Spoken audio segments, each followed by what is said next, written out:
Are you secretly throwing money away? Well, you might be, and you probably don't even realize it. In today's video, I'm going to reveal the top 5 money leaks that are silently draining your wallet. Trust me, at least one of these will hit home. If you want to keep more cash in your pocket, stick around as I show you how to plug these leaks once and for all. These leaks are sneaky, small expenses that can add up to hundreds, even thousands of dollars a year. And when you're not paying attention, they can really pile up without you realizing it. I've been there myself, and I'll share my own money-saving journey with you too. So let's dive in and start plugging those leaks before they completely drain your bank account.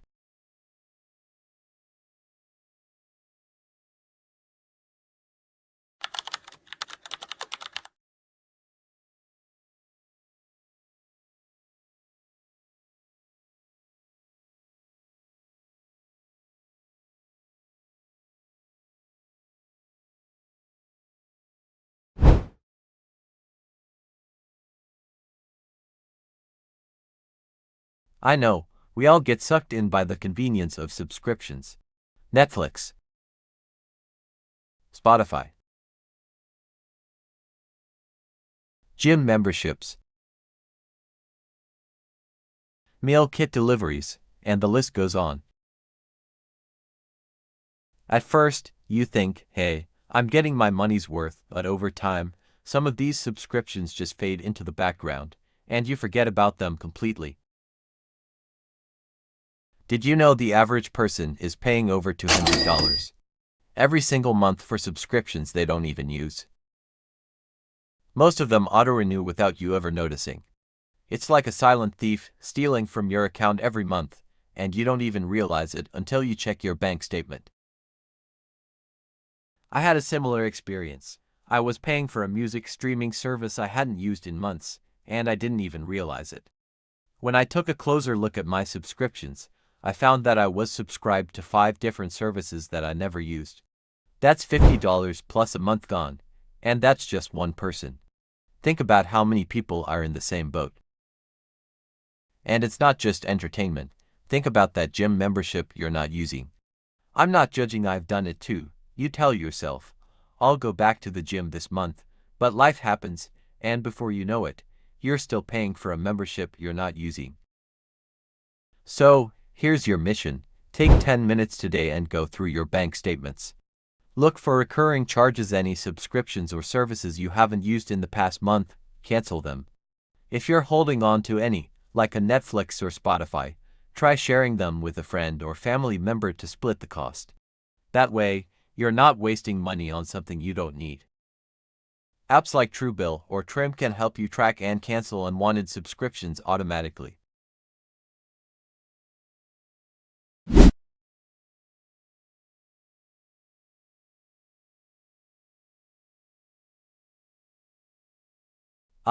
Food. We all love it, but it can easily eat up your budget without you even noticing. Whether it's takeout, grabbing a coffee on the way to work, or buying snacks at the store, food expenses can add up surprisingly fast. And if you don't track it, you could end up spending thousands of dollars a year. Let's break this down. Studies show the average person spends about $3,000 to $4,000 every year on takeout and delivery. That's a small car payment or a nice vacation right there. And don't get me started on the $5 coffee every morning. That's $1,825 a year if you're not paying attention. And I get it, sometimes it feels like a small treat that you deserve. But when you look at the bigger picture, these small purchases are eating away at your savings. Think about it this way. If you save that $5 a day on coffee, that's $1,825 a year. What could you do with that? Put it toward debt, your emergency fund, or even a vacation. I used to order out a lot, and when I calculated it, I was spending $250 a month on delivery fees, tips, and food. That's a huge chunk of change. Here's what I started doing to save hundreds every month. Plan your meals. It doesn't have to be complicated. Pack lunch, avoid the delivery apps, and make coffee at home. Even if you only bring your own coffee a few days a week, that's $200 to $300 saved a year.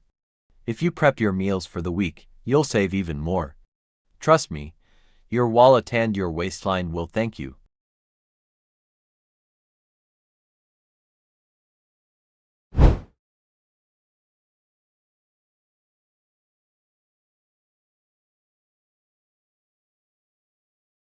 If you're carrying a balance on your credit cards, those interest charges can hurt your finances in the long run. The average credit card APR is around 20%, which is pretty insane when you think about it. If you're not paying off your balance every month, you're paying extra money just to carry that debt. Here's an example. Let's say you have a $2,000 balance on a card with a 20% APR. If you only make the minimum payment, it will take you years to pay off that debt and you'll end up paying an extra $1,000 plus in interest. That's like paying for a whole second vacation or a brand new laptop. I've been there too. I once had a $1,500 balance on my card, and the interest kept piling up. It was like I was spinning my wheels, barely making a dent in the principal amount. The worst part is, the fees are often buried in the fine print. Late fees, over-limit fees, and even annual fees on some cards. These charges can sneak up and make your balance even harder to pay down. To avoid this, start paying off your balance as quickly as you can. And if you're in debt, consider transferring it to a 0% APR card if you can. This will give you time to pay off your balance without the interest eating you alive. Also, be mindful of hidden fees. Late payment charges, annual fees, and others can sneak up and cost you even more.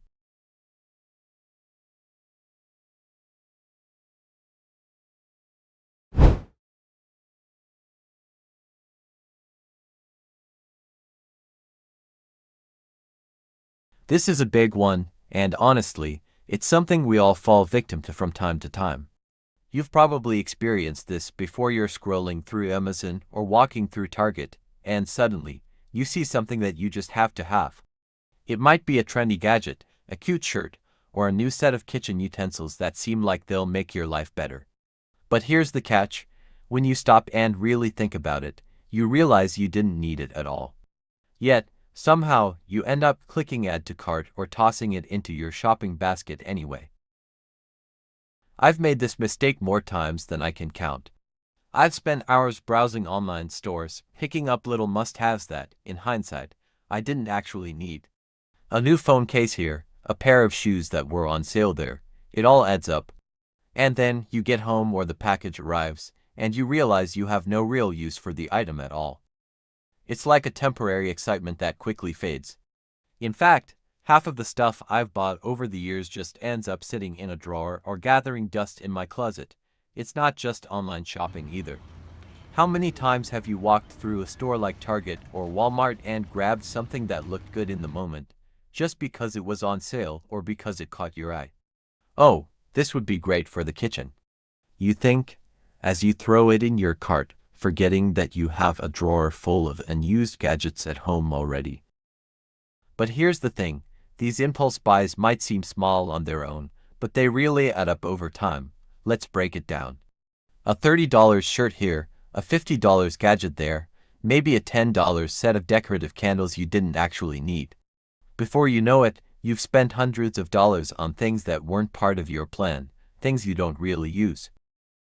In the long run, that money could have been spent on something that actually adds value to your life or invested in something that builds your wealth, like savings or a retirement account.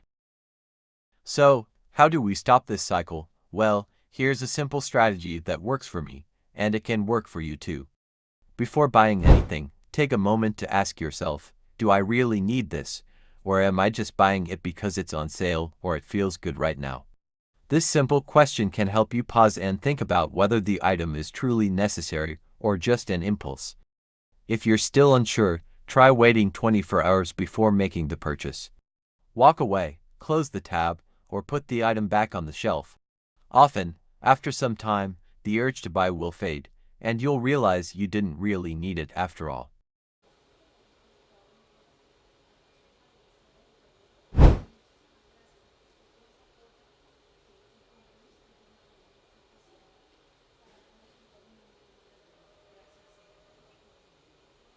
This is one of the most important financial leaks you can have, And it's one that can cause serious stress when life throws you a curveball.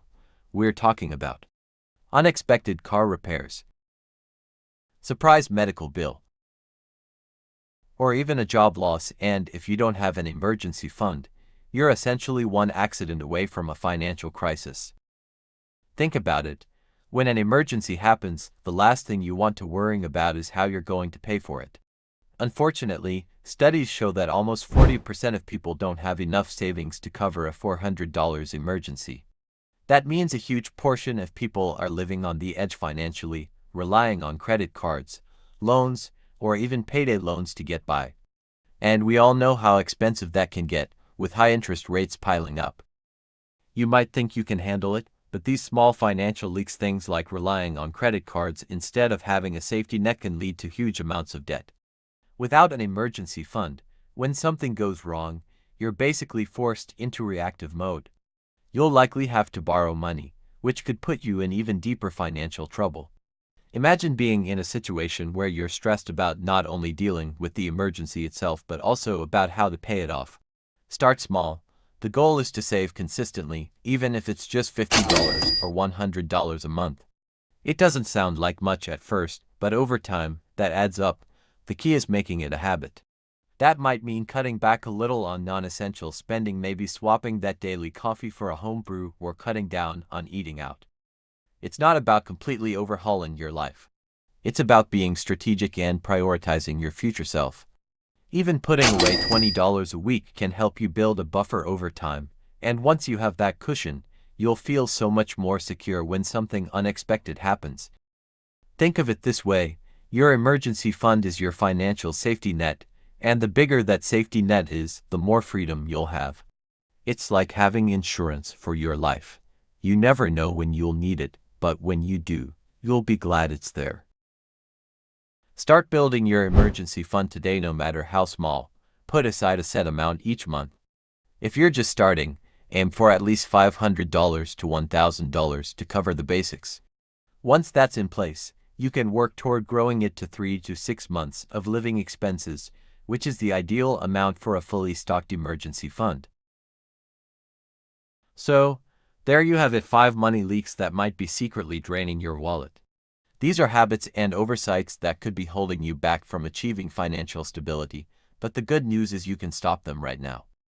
By taking small steps today, you can avoid these financial pitfalls and set yourself up for a more secure future. It all comes down to being mindful of your spending, setting clear financial goals, and having a plan in place for the unexpected. Financial freedom isn't just about earning more, it's about controlling how you manage what you already have. So, take action now. Plug those leaks, and start building the life you deserve. Remember, you don't have to do it all at once. The key is to start, and from there, the progress will follow. If you found this video helpful, hit that like button, share it with friends who could benefit, and subscribe for more tips on how to take control of your financial future. Thanks for watching, and thank you so much for your support. It means a lot for us. See you in the next video.